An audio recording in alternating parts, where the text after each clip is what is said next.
I'm going to present one of the papers from the one conference paper that was presented earlier this year at the Euroma conference, and is part of my PhD research.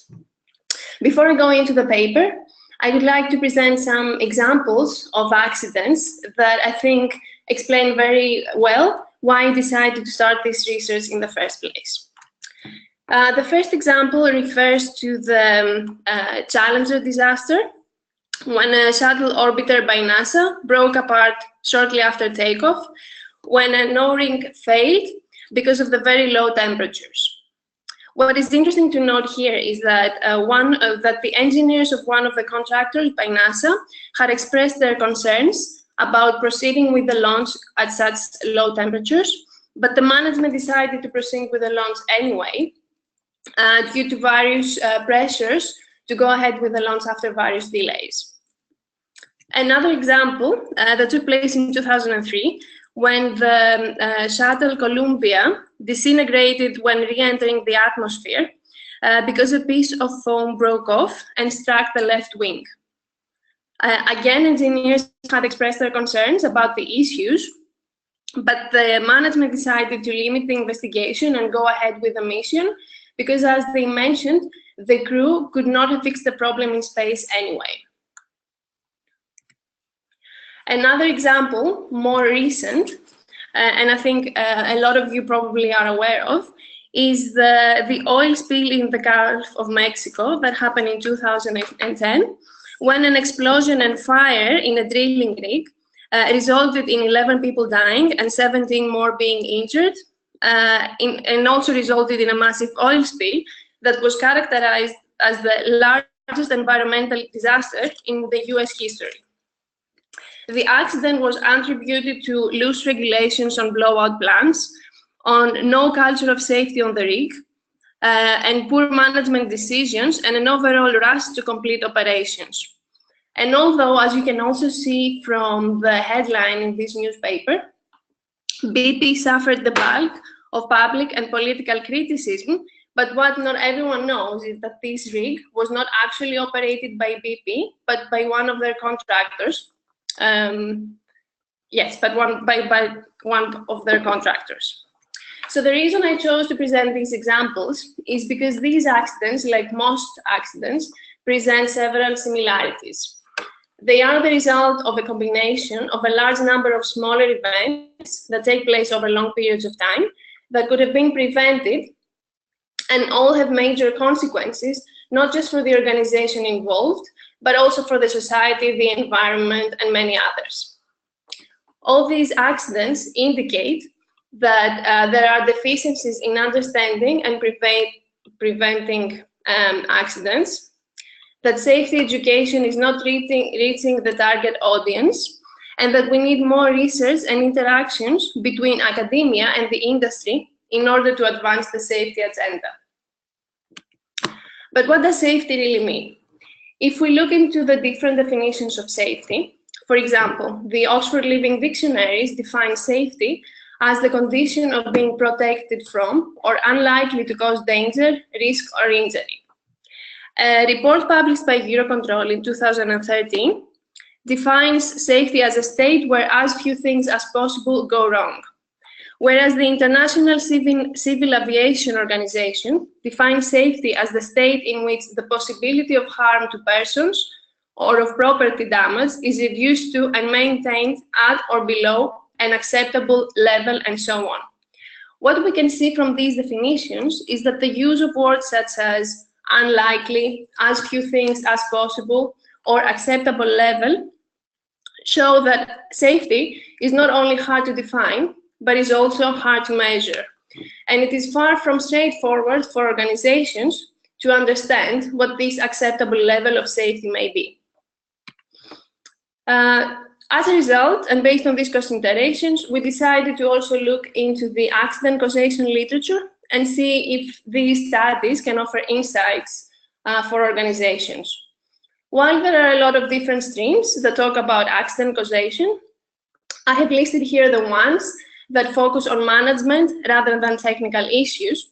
And what we found is from their analysis is that although all of them focus on different things, they all present some common themes.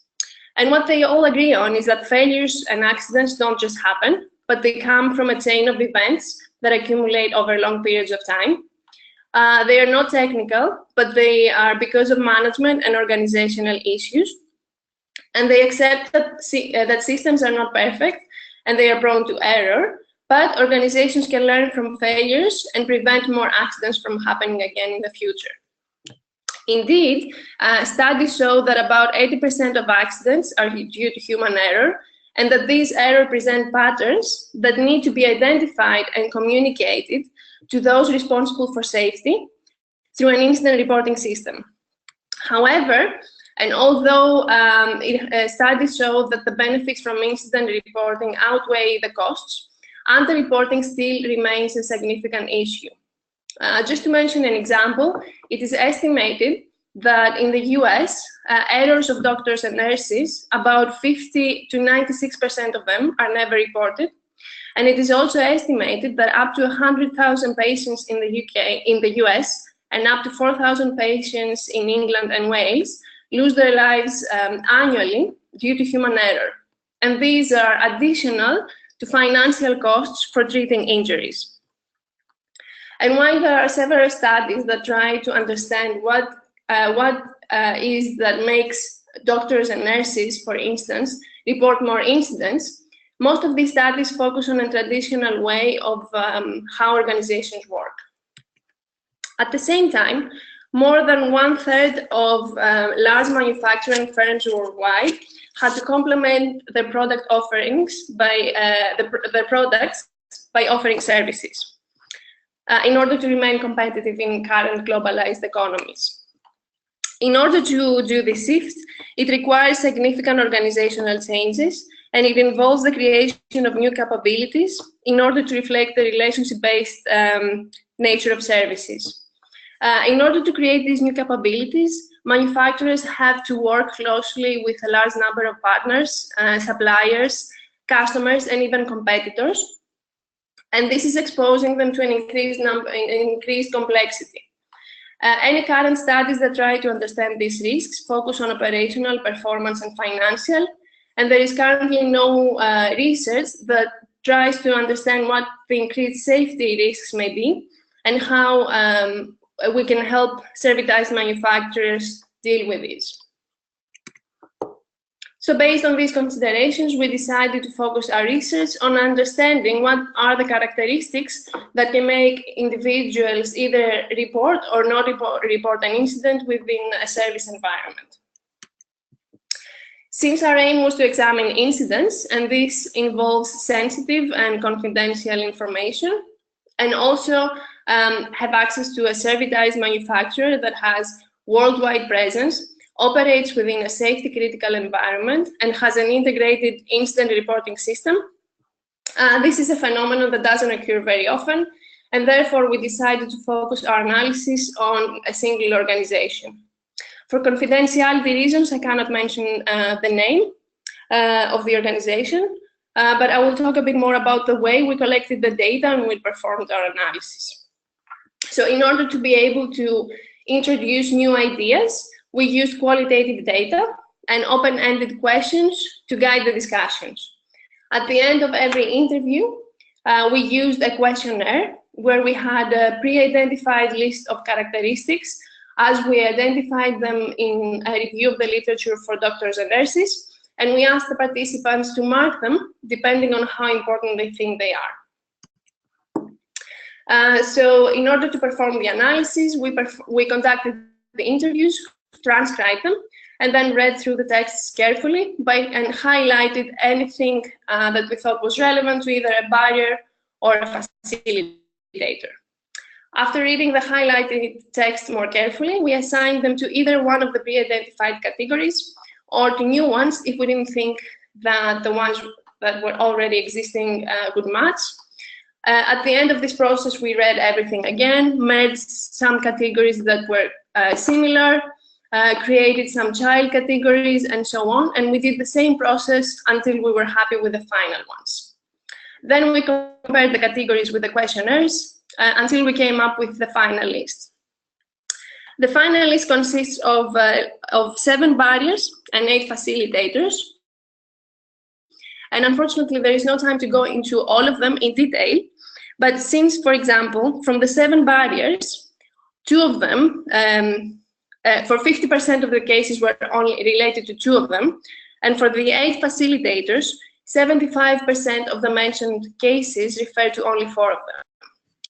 So we'll go into some more detail about the ones that were mentioned more frequently and talk about the implications and what these would mean for the organizations. One of the most important categories that were identified and that was not found in the relevant literature before was that experience, or the time that someone has spent within an organization, can have a big effect on whether someone decides to report an incident or not. But the results showed that this could have an effect either way. For example, someone with a lot of experience would mean that they understand everything that needs to be reported and that they have accepted the system fully and therefore report every incident that needs to be reported. On the other hand, with more experience can come complacency. People often don't like change and may think they know everything and that they can solve small incidents internally, and as a result, avoid reporting. On the other hand, and for newcomers or people with less experience, this could again work either way. So because people go through induction training when they join the organization, it means that they should understand fully what needs to be reported and therefore make the decision to report when necessary. But on the other hand, people often, especially when they're new, they don't want to make a fuss or be considered to be whistleblowers, and as a result fail to report something. This is very important for organizations to understand the effects that experience and knowledge can have on one's decision, as they can organize the relevant training based on the different effects this could have on individuals. So they need to focus any induction training on promoting the real purpose of incident reporting, and that is continuous improvement and just culture, and focus any training for people with more experience on battling complacency. Another one of the most important barriers identified was the fear of consequences. And although respondents mentioned that there is an overall good culture that promotes reporting within the organization, the system is often used the wrong way, as a lot of people use it for threatening or trying to force a change. As a result, incident reporting is often considered to be a snitch system, and employees may avoid reporting an incident in order to avoid being implicated, face disciplinary actions, or be considered whistleblowers. Despite this, some of the respondents also mentioned that in a safety-critical environment, a blame-free culture simply can't work, and everyone involved needs to be accountable for their actions. And if they are responsible for an incident, they need to accept accountability. As a result, organizations not only need to focus any efforts for promoting incident reporting into making clear that its purpose is to learn from past mistakes, but also make sure that everyone understands they will receive fair treatment when reporting an incident. Last but not least, and as expected, respondents mentioned that they are more likely to report more serious incidents rather than small mistakes that they can solve internally. They would only report a small incident if they think that the company is going to benefit from the investigation.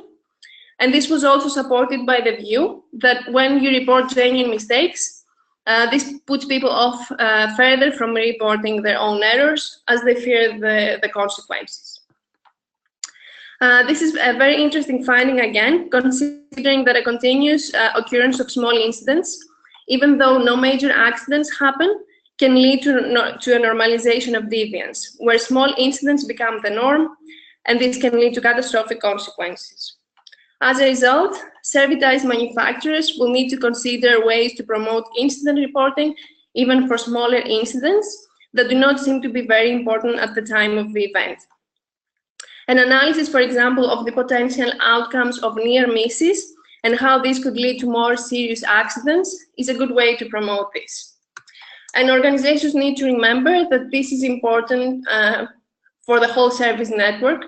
So because, like I mentioned, servitized manufacturers often work with a large number of partners and close with their customers, it's important to understand that everyone that is working in that environment has to embrace the same qualities. Now, as a qualitative research, the main limitation of this study is, of course, its sample size.